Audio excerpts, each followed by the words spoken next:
Yes, class 10th।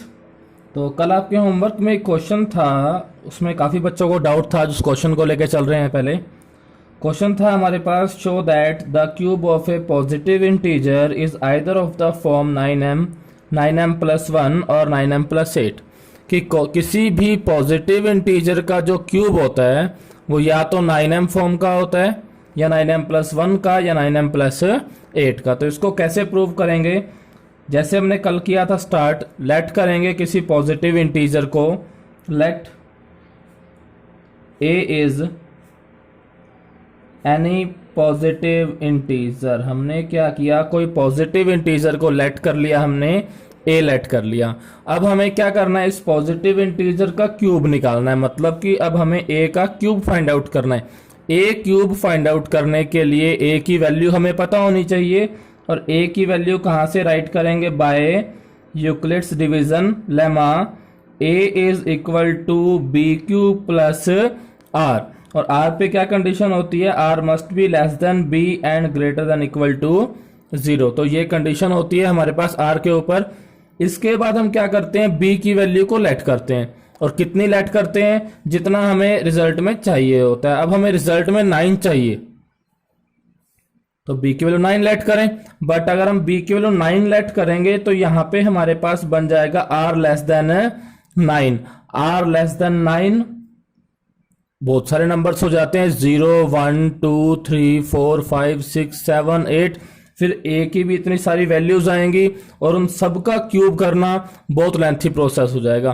तो ध्यान रखना है, जब यहां पर कोई बड़ा नंबर आ जाए हमारे पास जिसके लिए r की बहुत सारी वैल्यूज आ रही हैं, तो हमने b की वैल्यू उतनी लेट नहीं करनी, हम उसके प्राइम फैक्टर्स में से वैल्यू लेट करेंगे। अब जैसे 9 के फैक्टर्स में 3 होता है, 9 जो होता है वो 3 जो है वो 9 का फैक्टर है। तो हम क्या करेंगे, b की वैल्यू 3 लेट करके ही चलेंगे, ताकि r की जो है वो ज्यादा वैल्यूज ना दे। अगर हम b की वैल्यू 9 लेट कर लेते तो r की वैल्यू 0 से 8 तक 9 वैल्यूज आ जाती।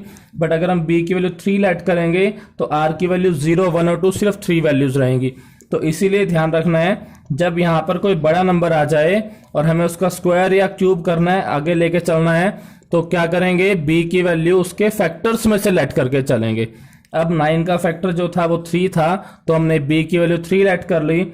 अगर b की वैल्यू 3 यहाँ पुट करें तो क्या बनेगा, a is equal to 3 cube plus R, R less than 3 हो जाएगा और greater than equal to 0। R less than 3 का मतलब आर की वैल्यू क्या हो सकती है, 0 1 एंड 2। तो ये तीनों वैल्यूज हम यहाँ पुट करेंगे, तो a की जो वैल्यूज है वो आ गई 3 cube plus 0, 3 cube plus 1 and 3 cube plus 2। ये तो a की वैल्यूज आ गई, बट हमें क्या करना था, क्यूब करना था। तो क्यूब करना है हमें। अब कैसे करेंगे, सबसे पहले a की फर्स्ट वैल्यू को लेके चलते हैं, when a is equal to 3 cube plus 0। हमारी चॉइस होती है मेंशन करें या ना करें। तो a क्यूब करेंगे, a cube is equal to कितना हुआ, 3 क्यूब का क्यूब, दोनों तरफ हमने क्यूब कर दिया। 3 क्यूब का क्यूब करेंगे तो 3 का क्यूब जो होता है 27, क्यूब का मतलब 3 को 3 टाइम्स मल्टीप्लाई कर देना इटसेल्फ से, 3 मल्टीप्लाई 3 मल्टीप्लाई 3, और क्यू का क्यूब हो गया क्यू क्यूब। अब देखिए हमें आंसर 9m लेके आना था, तो इसमें से अगर हम 9 को बाहर रखें, 27 को 9 से डिवाइड किया 3, और जो बाकी है वो एज इट इज आ गया। ये कोई ना कोई इंटीजर आएगा, इस इंटीजर को हमने m से रिप्रेजेंट कर दिया, तो हमारे पास आंसर क्या बन गया, 9m आ गया। सेकंड हमारे पास जो a की वैल्यू थी, when a is equals to 3 cube plus 1, cube करते हैं इसका भी, a cube is equal to 3 cube plus 1 का हो गया यहाँ पे क्यूब।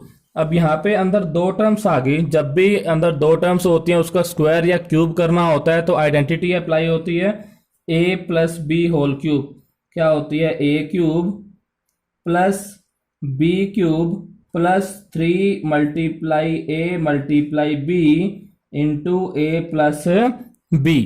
क्या आइडेंटिटी है, ध्यान रखना है, a cube plus b cube plus 3ab into a plus b। तो इसका क्यूब करते हैं, 3 का जो क्यूब किया वो 27 हो गया, 1 का क्यूब 1, 3 3 जा 9 क्यों आ गया, इसको हमने मल्टीप्लाई किया तो ब्रैकेट वाली टर्म एक बार एज इट इज लिख देते हैं। अब अंदर हम मल्टीप्लाई कर लेंगे। अगर अंदर मल्टीप्लाई करें तो ये 27 क्यूब ये 1, इससे इधर मल्टीप्लाई करेंगे तो 9 3 ज़ा 27, क्यू की क्यू से मल्टीप्लाई की क्यू स्क्वायर, 9 क्यू की 1 से मल्टीप्लाई करेंगे तो 9 क्यू आ गया। अब देखिए 1 तो हमें जो आंसर में चाहिए था, क्या जो बाकी नंबर्स हैं सब 9 पे डिवाइड हो रहे हैं? अगर सब 9 पे डिवाइड हो रहे हैं तो उनमें से हम 9 को कॉमन लेंगे।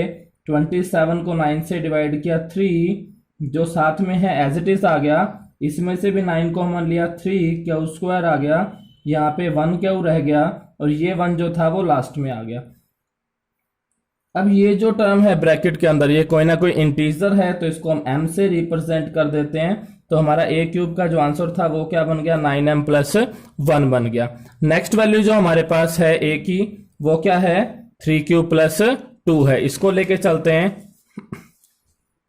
when a is equals to 3 cube plus 2, तो a क्यूब क्या हो जाएगा, 3 क्यूब प्लस 2 क्यूब हो गया यहाँ पे। अब यहाँ पे भी आइडेंटिटी अप्लाई होगी, तो आइडेंटिटी है हमारे पास a cube plus b cube plus 3 multiply a multiply b into a plus b। तो इसको सॉल्व करते हैं। इसका क्यूब किया 27 क्यूब, 2 का क्यूब कितना होता है 8, ये मल्टीप्लाई करेंगे तो 3 3 ज़ा 9 और 9 2 ज़ा 18 क्यू, और ब्रैकेट में है 3 क्यू प्लस 2। अब इससे हम अंदर मल्टीप्लाई कर लेते हैं। 27 क्यूब प्लस 8, अगर हम अंदर मल्टीप्लाई करें 18 3 ज़ा 54 और ये क्यू स्क्वायर हो गया, यहाँ मल्टीप्लाई करेंगे तो 36 क्यू। अब देखिए हमें 9m प्लस 8 भी लेके आ सकते थे, तो 8 को तो अगर हम अलग रखते हैं, बाकी सारे जो नंबर्स हैं उनमें से 9 कॉमन आ रहा है हमारे पास, तो इन सब में से अगर हम 9 को कॉमन लें, 27 में से 9 कॉमन लिया 3, 54 को 9 से डिवाइड करेंगे 6 और 36 को 9 से डिवाइड करेंगे 4, ये 8 एज इट इज आ गया।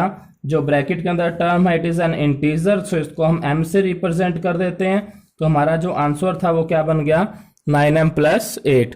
तो a की जितनी भी वैल्यूज थी हमने सबका क्यूब किया, या तो हमारा आंसर 9m आया या 9m प्लस 1 या फिर 9m प्लस 8 लिख देंगे। Therefore cube of a positive integer is either of the form, किस फॉर्म का हो सकता है, 9m प्लस 1 और 9m प्लस 8। ये हमारा रिजल्ट प्रूव हो गया। तो सेम क्वेश्चन था कल वाले जैसे ही, सिर्फ करना क्या था, कल हमने जहां पे स्क्वायर किया था वहां पे क्यूब करना है और क्यूब वाली आइडेंटिटी अप्लाई हो जाएगी। क्यूब वाली आइडेंटिटी हमने ध्यान रखनी है, a plus B whole cube is equals to a cube plus b cube plus 3ab into a plus b। ये आइडेंटिटी हमने ध्यान रखनी है और इस सब में कुछ भी नहीं था, बिल्कुल सिंपल क्वेश्चन था। होप सो हो जाएगा आप सभी का। नेक्स्ट एक और क्वेश्चन में डाउट था बच्चों का कि फाइंड HCF ऑफ 616 एंड 32। इनका HCF फाइंड आउट करना है by using Euclid's division lemma. तो HCF फाइंड आउट करना है यूक्लिड डिवीजन लेमा से, तो उसके लिए आपको बताया था सबसे पहले चेक करते हैं इन दोनों में से बड़ा नंबर कौन सा है। तो यहाँ पे हमें पता है 616 जो है वो 32 से बड़ा है, तो 616 को हम 32 से डिवाइड कर लेते हैं। Divide 616 by 32। अब देखिए डायरेक्ट ये नहीं डिवाइड होगा, हमें 10 से ज्यादा हो रहा है, तो सिंपल डिवीजन करनी है। 32 1 पे डिवाइड किया, 32 कितना रह गया, 11 में 2 गए 9 और ये रह गया 2 और 6 आया यहाँ पे। अब ये कितने पे डिवाइड होगा, अब ये डिवाइड हो जाएगा 9 पे, 9 2 ज़ा 18, 9 3 ज़ा 27 और 1 28, ये रह गया हमारे पास 8। अब देखिए ऊपर डिजिट्स खत्म हो चुकी है नंबर में और यहाँ पे जो रिमाइंडर आ गया रिमाइंडर से छोटा हो गया। अब इस पे अप्लाई करेंगे Euclid's division lemma. By Euclid division lemma कई स्टूडेंट मिस्टेक क्या करते हैं कि 6 को नीचे नहीं लेके आते और सीधा 32 को यहाँ ले आते हैं, वो मिस्टेक हो जाएगी और क्वेश्चन गलत हो जाएगा। पहले सिंपल डिवाइड करना है, जैसे हम सिंपल डिवीजन करते हैं किसी भी नंबर की। डिवाइड जब कंप्लीट हो जाए और डिजिट्स ना बचें तब रिमाइंडर अगर छोटा होएगा, हमेशा ही रिमाइंडर छोटा होएगा, फिर इस पे यूक्लिड डिवीजन लेमा अप्लाई करेंगे और फिर 32 जो डिवाइजर था उसको डिविडेंड बना देंगे। अब इस पे यूक्लिड डिवीजन लेमा अप्लाई करें, 616 इक्वल टू 32 मल्टीप्लाई 19 प्लस 8। अब 32 को यहाँ लाएंगे तो 32 डिवाइड किया, 8 4 ज़ा 32 और रिमाइंडर 0 आ गया। इस स्टेप पे अप्लाई करते हैं Euclid's division lemma. 32 equal to 8 multiply 4 plus 0, तो HCF हमारे पास कितना हो गया यहां से 8। क्लियर सभी को? नेक्स्ट एक और HCF का क्वेश्चन था, फाइंड HCF ऑफ 196 एंड 38220। तो इसको भी सेम पैटर्न से हमने अप्लाई करना है। सबसे पहले देखें इन दोनों में से बड़ा नंबर कौन सा है, 38220, इट इज ग्रेटर देन 196। तो जो नंबर बड़ा है उसको छोटे नंबर से हम डिवाइड करते हैं, सिंपल डिवीजन करनी है, कुछ भी हमने नहीं करना एक्स्ट्रा। तो सबसे पहले देखें तो ये किस पे डिवाइड होगा, 1 पे डिवाइड होगा। 196 माइनस करते हैं, 12 minus 6 that is 6, 17 minus 9 that is 8 और यहाँ 1 रह गया। नेक्स्ट हमने 2 ऊपर से यहाँ पे आया, तो कितने पे डिवाइड होगा आगे देखें तो ये 9 पे डिवाइड हो जाएगा। 9 से डिवाइड करें, 9 6 ज़ा 54, 9 9 ज़ा 81 और 5 86 और 9 1 ज़ा 9, 9 और 8 17। तो ये हमारे पास माइनस करें कितना आ जाएगा, ये दैट इज 98 आ गया हमारे पास, और ऊपर से 0 आया यहाँ पे। अब ये कितने पे डिवाइड होगा, अगर हम यहाँ देखें 5 पे कंप्लीट डिवाइड हो गया यहाँ पर ये, तो रिमाइंडर तो बचा ही नहीं, 0 ही आ गया, एक ही स्टेप में डिवाइड हो गया। इस पे हम यूक्लिड डिवीजन लेमा अप्लाई करते हैं। By Euclid division lemma 38220 it is equals to 196 multiply 195 plus 0। ध्यान होगा सभी को, ये मल्टीप्लाई करते हैं प्लस रिमाइंडर को हम ऐड कर देते हैं।